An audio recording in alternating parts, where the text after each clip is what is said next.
Welcome to Digital to Foot Traffic. I am Kevin Shi. And I am Scott Jensen.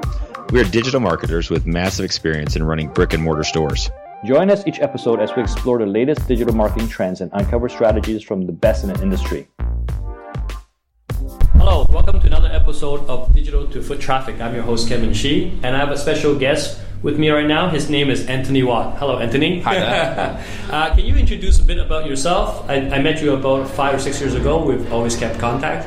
You're what we call a digital nomad, right? Yes, I am, yeah. Yeah, can you talk about where your background is and what you're doing right now? Sure, I moved to Hong Kong around 12 years ago to do export and trading out of China. Okay. I was sourcing products, manufacturing products for retailers and distributors in Europe. Yep. And then around 4 or 5 years ago, I started to shift because every day I was going to factories in China. I was based in Hong Kong and traveling across the border. I wanted something where I can move around more. So I started to look into the online space. Started working with a couple of partners to develop software related to e-commerce and import-export. And recently, in the last couple of years, I started first selling on Amazon. And then when I realized that there was no real great tools for selling through the Amazon platform, me and my partner built a software tool for sellers to sell through Amazon. So it helps you manage your profits on Amazon, find good products to sell, manage your keywords. Can you have a retail store and sell it on Amazon? Yeah, of course you can. Absolutely. There are people doing that Yes. as well? So you can choose to either keep the stock in your own warehouse or your own shop and sell on Amazon, and every time you get an order you ship it out, fulfillment by merchant, or you can send a product into Amazon's warehouse. Then you don't have to handle it at all. Every time an order comes through, Amazon take it out, pack it for you, send it out to the customer, and also handle the customer service, handle the returns.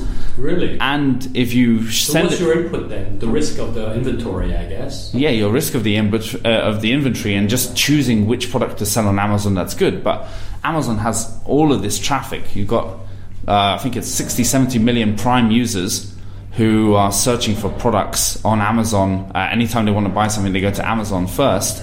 And also, if your product is in Amazon's warehouse, you get an automatic bump in their rankings, their really? SEO. Yeah. Okay. So if the two products, one's fulfilled by them, one by the merchant, usually the one fulfilled by them is going to get. And how much do they charge if you put it in their warehouse? So they take a referral fee, and it depends on the category. It's anywhere from 8 to 15 or 20% off the top. And then there's a picking and packing fee, which normally ends up being somewhere like $3-4 an item for smaller items. If it's a bigger item, it costs more. But I would say that in the end, you're paying somewhere between 20 and 35% to Amazon from the retail price. 20 to 35%. Everything included? Pretty much, yeah. Okay. Well, mainly this podcast is about retailers with a shop. You know, some of them are like doesn't sell anything, like maybe self-storage or a gym. Some of them do sell some things, like maybe a grocery store or whatever, like a pharmacies or something like that. And what we've always talked with was how to do local SEOs, like how to attract local people to your company, how to use Facebook to attract local traffic to your business instead of like squander your money onto like very generic advertising. We never explored the avenue of Amazon because we always thought of these online retailers as a competitor. But since that now I have you as an Amazon expert coming in, I think this can be complementary. I mean, if they have a product that's unique, they should not, besides promoting their own store for people to visit, bring foot traffic to their store. They can also do via mail order to sell via Amazon. Do you agree? Yeah, absolutely. And Amazon has the traffic already. Okay. And the other thing is, if your product ranks on Amazon, let's say you make a very specialist item, say a kitchen item. That's unique. If it ranks on Amazon, because Amazon has all this authority, when someone searches for that product in Google, your product on Amazon could show up first or second. So what some people were doing was putting products into Amazon, then doing a teeny bit of SEO on Google to help rank their Amazon product, and that would be at the top of the Google search results. That's much easier. Much easier than trying to do your own website. That's a new thing that we. The other thing is, even if your product breaks even, you make no money off this product. Say you're selling one item on Amazon, you've now got 1,000 new customers a month, where you've got all of their contact information, all of their details. Amazon release that to you? If you're shipping to them, they have to give you the address. Okay. So you can put in your catalog to go with the product and upsell them many other things. There are some restrictions on what you can and can't include, but of course the packaging can have your website on it, that you can put in a card for the guarantee, and that guarantee can have details about your business and other things. But yeah, it's a new way to get traffic for some people. So what some e-commerce sellers did was they and some retailers is they started just putting in 1 or 2 items in Amazon just to start to build up that traffic and those I guess list of users. Can't really put self-storage there. Maybe the door. Maybe the door, yeah. Maybe the lock. Sell locks. Maybe the locks. But yeah, I mean, we were discussing a minute ago. The interesting thing is now a lot more people are going to Amazon first when they're looking for new things to buy. And also, in terms of advertising, Amazon advertising is becoming huge. It's the main way people compete on the Amazon platform. Amazon has its own pay-per-click, just like Google. Much, much bigger, but there's much less known about it, much less tools. Oh, really?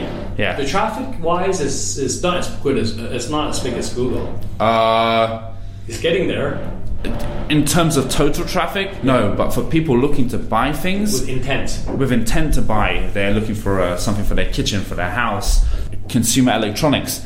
A lot of them are going to Amazon first over Google, and some of the traffic on Amazon is higher than Google. Can you target a specific location that you only want to sell? Well, you can choose which country with Amazon. Can you just choose Hong Kong, for example? At the moment, no. If you're selling in Amazon US, you can choose to include international or not include international. But if you're within US, then you can only include a certain city. If you're within US, it's nationwide. Okay, because a trick that I was thinking of is just say for self-storage, for example, 70% of people would require boxes or locks. So we sell it below cost, and when people come in, you get the information and then you upsell them for the storage. For example, for like a gym. So maybe we can sell gym attire for like below cost or something like that. And when they come in, you get their contacts, and then you can sell them. But that has to be location based. If my gym is in Washington, there's no interest for me to sell anything to a guy in New York, right? I get you, yeah. But if that function it will be open in the future, maybe that can be make it more tailored and more location specific. Tell us more about your software and what it does. So it's really like a management dashboard. Okay. So if someone starts selling on Amazon and you sold 10,000 items this month, Amazon just says you sold 100 of this, 100 of that. It doesn't tell you by day how much you sold or how much profit you made or when you should break everything down. Yeah, it just breaks everything down so you can really manage. The other part it does is check your ranking on Amazon. So I'm selling a TV remote control and I want to see how my keywords are performing. So we do all the keyword checks on Amazon. It's very similar to Google in that sense. All of the SEO, but they don't ranking. have the analytics like Google yet. Nothing really exists. There's very few tools. Or if there are tools, they're very expensive, and you have to sign up to 8 or 10 different tools just to run your day-to-day business. And the other part that the software does is helps you to find what products to sell on Amazon. You can actually scan Amazon and say, this item makes 300 grand a month. This item makes $50,000. That's open data? Open data. Wow. Because Amazon published the bestseller rank. So like this item is number 4 in sports and outdoors. You don't know how many that's selling. But if you have the data for how many number 3 is selling and number 5 is selling, you can estimate how many number 4 is selling. And how would you have the number for number 5? Because you can see the change in inventory of different products day to day on Amazon. So you measure the difference. The difference, yeah. So you know, this one sold 70 since yesteday and 60 the day before. So it's selling 5,000 units a month. If it's $50 each, there's your 250,000. Wow. And your software is doing well? It's growing. The user base is growing. We have thousands of businesses using it, and it works in Amazon Europe and Amazon America. What are some of the tips for, just say if I'm a vendor for e-commerce, I have my store, I want to sell my products. What are some of the SEO tips or what are some of the tips to get higher ranking to be, what do you call it, in the box, is it? So the most important thing is that Amazon is a search engine. It is not a product company. Okay. So if you think of it like Google SEO, if your keyword is in the title of the product, in the description of the product, you're much more likely to rank. Even if you're selling an iPhone case, if you don't use the word iPhone case anywhere in your description or your title, it won't show up in the results. So the people who do the best keyword research, the best SEO on their products have the most chance of selling the product. So they don't have those keyword stuffing rules where it's negative or... not like Google, they're not as strict. The main thing you want is so when the customer reads it, it doesn't sound ridiculous. So if it sounds like a sentence but the keywords are in there, then it works to help rank it. So I think that's the most important. And then the second really comes down to how much time and energy you put into making the product look as good as possible. Pictures, right? The main picture. You have to get professional. You can't just... It needs to be a good picture. But, I mean, if you have your own shop or you have your own e-commerce site, a lot of my friends quit that and moved into Amazon because Amazon handled all the warehousing, handled all the pick and pack customer service, and has all the traffic too. I mean, I've heard of stories where people launch an item and a few weeks later they're selling thousands a month because of Amazon's traffic there. It has got more competitive recently. But aren't you sounds very good and very a lazy man's way to make money, right? But when you give so much of your life or your business to Amazon's control, aren't you afraid that once they've happens, then they squeeze you, right? It happens, So there's times where Amazon will just shut down a seller's account and say, sorry, you were closing you down, and not really provide a reason. It could be because someone reported you did something which you didn't do, or someone said, oh, this guy's got fake reviews, and then they investigate your account and they'll reopen it. But you could have lost weeks of sales while they've closed it. So yes, you're giving too much power to Amazon if 100% of your business is Amazon. But I recommend... It sounds compelling to join Amazon, but you're afraid that they're going to change the rule in the future. They could, yeah. So I would recommend a dual strategy. One, keeping your own existing way of doing things, but using it as an extra channel to make some more money and get more and data. More customers and more data. But even if you don't want to sell on Amazon, you can go there and research categories to see what products are hot and popular, what's selling well. Then you can change what you have in your own store. You can see the trends. Open data, right? Yeah, I mean, you can right now. There's tools out there that let you track. What's the best seller over X period of time. Wow, okay. Everything. So as a retailer, this is very good for market research. If I want to import or buy a stock up on any items, I don't know which one. It's best to look at Amazon first and see. Yeah, see what's good. The other thing you can do is advertise on Amazon but not sell on Amazon. You can drive that traffic off Amazon. They now let you advertise on the platform as well. So you can advertise on Amazon but not sell on Amazon. Yeah. So once you advertise, you go in there, it will redirect to your site or your product elsewhere. Oh wow! They just take a cut like a pay-per-click. Yeah. Okay. Separate platform. Wow, for that as well. That's very interesting. So I guess the basic Amazon technique is to good SEO, good reviews, good pictures, and I guess most of all is satisfy customers, because I heard Amazon takes customers' satisfaction very seriously. Yes, if there's a lot of complaint, then just remove you. I would absolutely focus on making sure the quality of your products are really high, because then that automatically leads to higher reviews, less returns, less headaches, and less negative reviews as well. There's a must compulsory return policy for Amazon, right? Yeah, if the customer wants to return it, they can return it. Okay, and if 30 days or something? Yeah, I think it's 30 days. And if there's too many returns, that starts to negatively impact your ranking and your performance as well.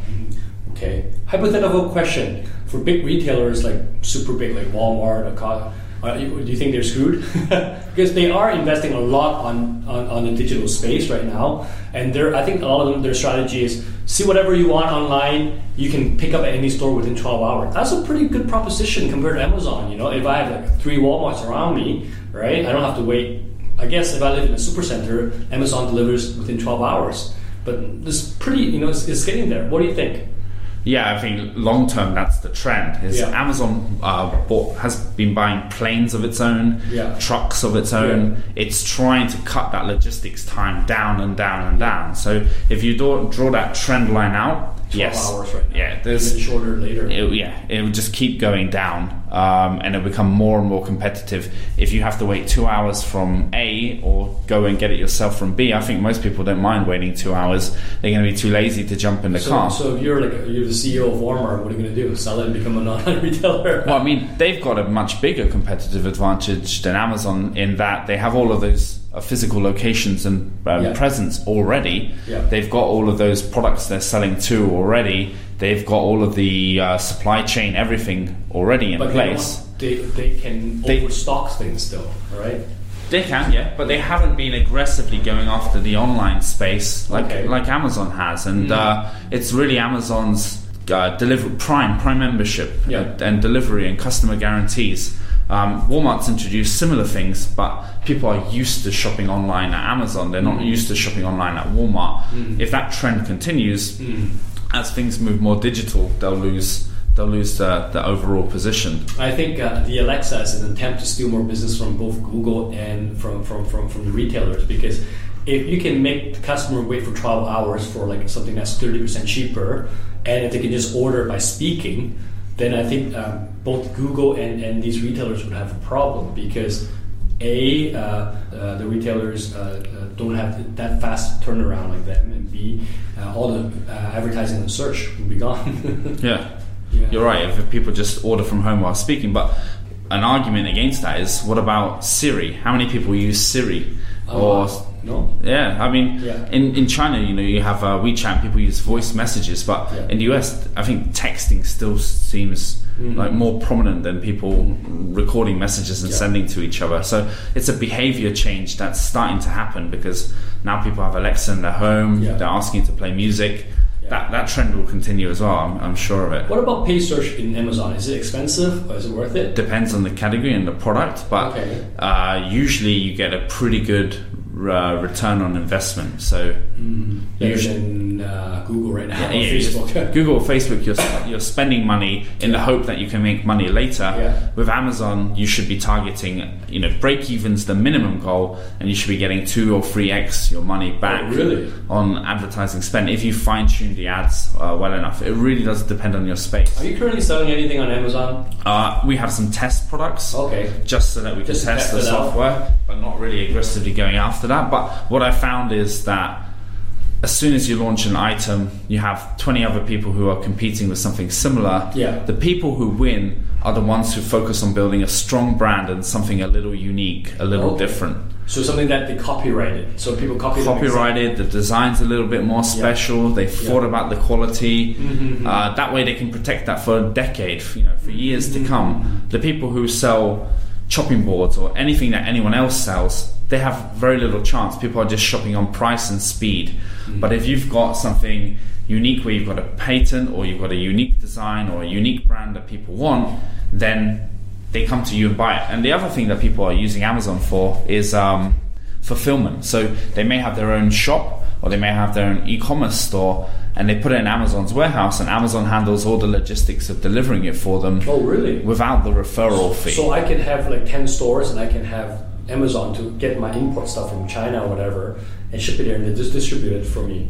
Or if you then had an e-commerce site for your stores, or you're selling locally, they can handle all of the distribution for you as well. This is all across US right now? In every Amazon location. Even in Europe and all that? Yeah, and they've also opened up in Australia and Brazil as well. Wow. So it's expanding. And the other thing that is Amazon's growing the fastest in the e-commerce space, in the retail space overall, and so anyone selling on Amazon automatically gets a chunk of that growth.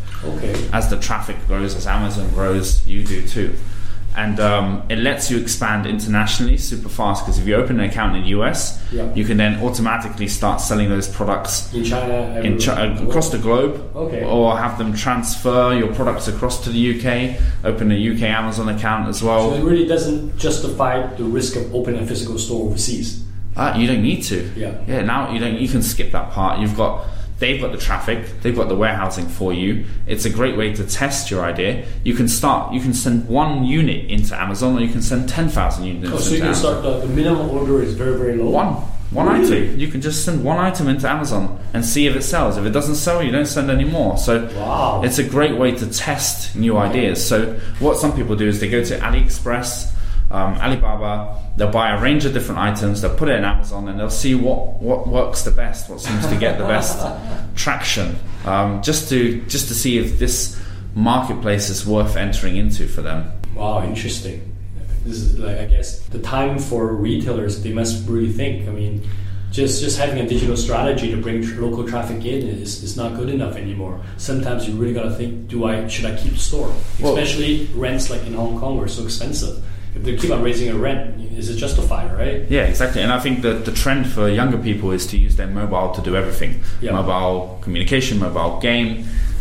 People don't really have time to sit down and think about what they want to order. People's lives are getting busier and busier. It's shifting to mobile. So you have to have some way for your customer to learn about you and buy your stuff through mobile for sure. The biggest opportunity I heard at Singular University 5 months ago was right now we have about 3.5 billion people online, or 4 billion. But within the next 8 years, everybody's going to be online. Like at least one phone, if not two phones, and they're not going to be on like 3G phones or something. Everybody's going to be on 5G. Yeah. So imagine the number of customers that's buying online right now, double or even more, right, within the next 7 or 8 years. Yeah. But everybody's going to be on mobile. Yeah. So if you have a product that's unique, that's trademark, or that's patterned, or if your product is the market dominant share where you're the market leader with a huge profit margin, you don't even need to sell a lot. Even if you sell like, I don't know, 100 units or 50 units per country, you got to make. Yeah. Right? As long as people can buy it online and you're the market leader that people can copy, that's the key. Yeah, and the other thing is, I think Hong Kong retailers have an advantage because they can buy all the products cheaply in Asia or China, bring them into Hong Kong, put it in storage, for example, and then if they're selling through Amazon or some of the other platforms, they can just ship out 100 units to each country when they need to do it.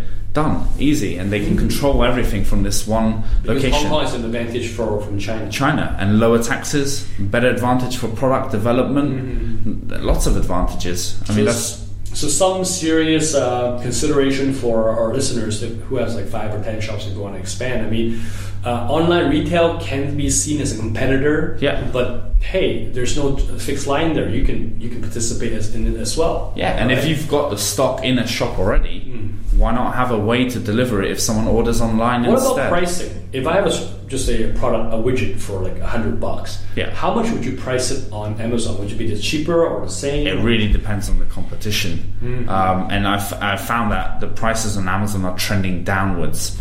So let's say everyone's at $30, someone will come in at $28 to try to win that space. Probably a Chinese vendor. But then what happens is you get some items which are double the price of everyone else, but they've got great reviews. They're trusted. So it really depends on the type of product. Some items people won't pay more for, and others they'll pay more for if it's got good reviews and good rating. They don't mind paying more for that. That's very interesting. So I guess you got to have something that's unique, that otherwise the competition is going to wipe you out. Yeah, I think so. I think it's worth spending time to be the best in one area. It could be office chairs, or it can be... Are they penetrating in China right now, or is Alibaba still the king? Alibaba is still the king, as far as I know.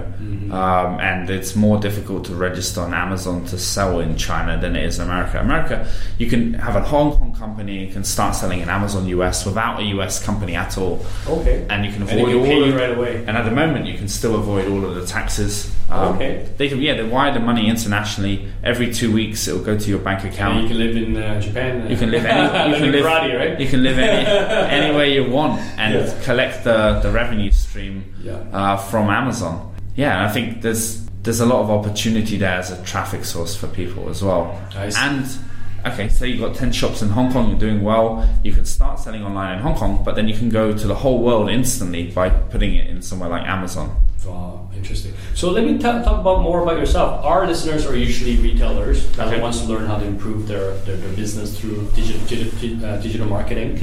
And maybe they're even considering opening their own e-commerce shop now. What kind of service do you provide, or what kind of software do you have, and how can they reach you?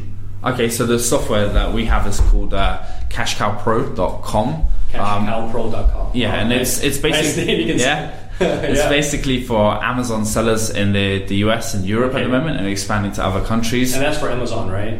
It's like a dashboard for Amazon. Dashboard for Amazon, and also product research for Amazon. Okay. And they can use that to find ideas on products, what to sell, and then manage their products once they go into that. But right now, because Amazon's kind of a hot topic, there's hundreds of free courses out there where you can learn how to register on Amazon, how to start selling on Amazon. Okay. The process is relatively simple, and a dashboard like ours is useful once you're in Amazon and you've started to sell. That's the best time to. So you come from a software experience background. So I guess if there's a big retailer there just like with like 50, 60 shops and they want you guys to do something tailor-made or something, you guys are open for discussion, right? We don't normally do that stuff, but there's consultants out there for sure. Okay. There's a lot of consultants in the Amazon space. Some of my friends do that. Okay. So if someone wanted to get in touch, I can see if I can. Maybe can you connect if he them. wants to contact you for like anything Amazon related, how can they? Sure, it's Antoni at Cashcowpro. That's Antoni at Cashcowpro.com. Okay, and on I think that that wraps it up about the Amazon. I just want to talk to you about how is it to live the digital nomad lifestyle, because I was talking to our friend Sam. Sam was in our last episode, and he's a friend that I met through you. We've been good friends since. He invested in my storage. He's a really good friend. And he's been through me since my crisis with the fire and everything. And you basically, you and him live a similar lifestyle. He's more of a laid back guy, right? Yeah. So how does it feel, to run around Asia, doing living in different countries and then running software companies and all that? I love it, to be honest. I find you're not going back to UK and shoveling snow. Thank you. Come on. Cold winters, no need. I mean, the world has so many different things to explore. Every country, every city has different benefits and negative parts. I just want to experience as much as possible as I can in my lifetime. And I think living in the same place your whole life, you see less than if you move every so often. So when you move to different countries, the things you learn are quite different than what you learn in the same city. Yes, and you learn use that. You can use that like you can play one with another, right? Yeah, you see how everything's different, and you see how everything's the same. Okay. Everyone in every country wants a better life, better housing, better accommodation. But their methods and their methods, and really the difference is culture, the traditions of what they eat, and then how they behave amongst each other. But pretty much everything is similar. Everyone's got kind of the same goals, but for me, it keeps my mind fresh and active if I go somewhere new. If I'm in the same place the whole time, it becomes more stale. But by going somewhere new, so if I was living in one place for 2 years, I'd want to at least try and get out somewhere else for a couple of months just to change my perspective, freshen things up. You get out, you can switch habits. Maybe you're in a certain way of doing things. But also different countries, different benefits. I mean, if you love certain activities, maybe Hong Kong's not the best if you want to go surfing.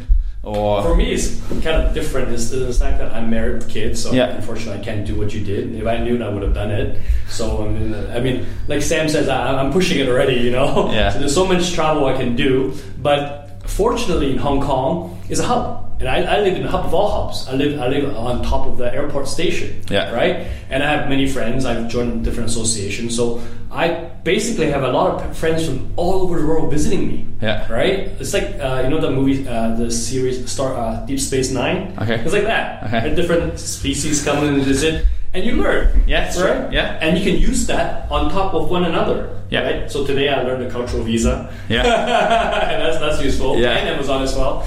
And I can use that for other things. Yeah. Right. So I think constant learning is what gives you. I think that's at the bottom of everything. That's how you benefit. I recently went to Singapore and I opened a private bank account. And the terms are much better than Hong Kong.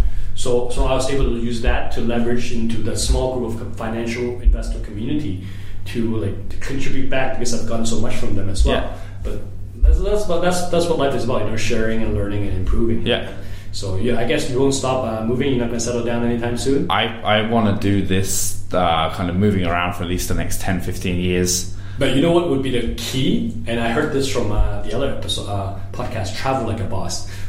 To become famous at something really unique, that people invite you, they pay you airfare and hotel. Yeah, that's interesting. To go to somewhere. Yeah. Like, you can be a DJ, but I think I'm too old to do that. All right? But you can be like a guest speaker or a keynote speaker at something, and people pay you all over the world, and you get an agent to travel, and then just to talk. That'll be the next step, you know. Then you can travel and you get paid for it, right? Yeah, that's interesting. Yeah, like a mutual friend, John, who's a UX designer. He can do that from anywhere in the world. Yeah, he has customers fly him in to talk about design. It's good. That is an ideal next step for lifestyle. But anyways, it's very good for you to be on my podcast. I hope you success, and I hope you come back and we can talk again soon. Cool. Thank you very much. Thank you. Thank you for listening to Digital to Foot Traffic. Join our mailing list at digitaltofoottraffic.com for more of our digital insights and strategies. Leave us a review on iTunes or your favorite Android apps and subscribe so we'll show you the second we launch a new episode.